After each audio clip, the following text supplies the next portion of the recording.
تعالوا معايا النهارده هعمل معاكم شندوتش جلاش. عندي طبقتين جلاش بس موجودين عندي في الفريزر. عندي جبنه شيدر، عندي بسطرمه، عندي فلفل قرن فلفل متقطع نص الوان ونص كده، عندي هنا ربع كوبايه على بيضايه صغيره على حبه ملح وفلفل على معلقه زبده. ضربتهم كويس جدا مع بعض، وبعدين هنبدا نعمل معانا الفطيره. هنبدا نعمل ايه؟ هنبدا نجيب الخليط اللي احنا ضربناه كده مع بعض ونعمله كده.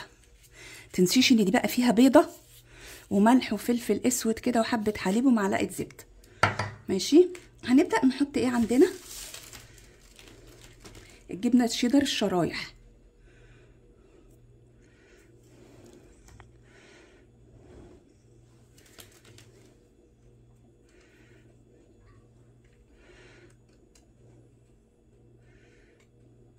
السندوتش ده هيبقى جميل جدا.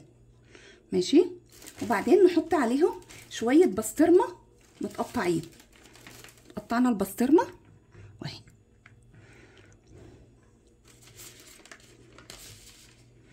خليكم كده باصين معايا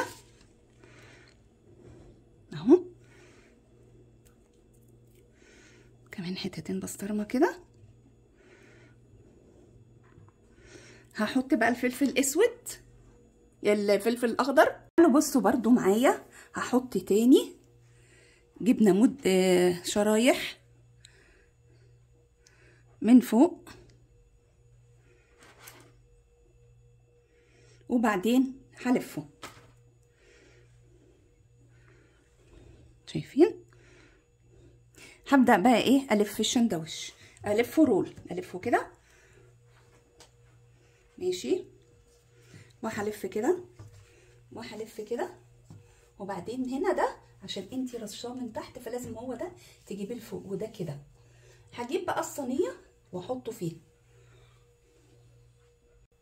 تعالوا بصوا كده بقى معايا. حطيت، انا جبت الطبق ده عشان تبقى طوله، ودهنته من تحت زيت زيتون، وهحط بقيه الخليط اللي هي البيضه بنص كوبايه حليب صغيره، معاها ايه؟ ملح وفلفل ومعلقه زبده.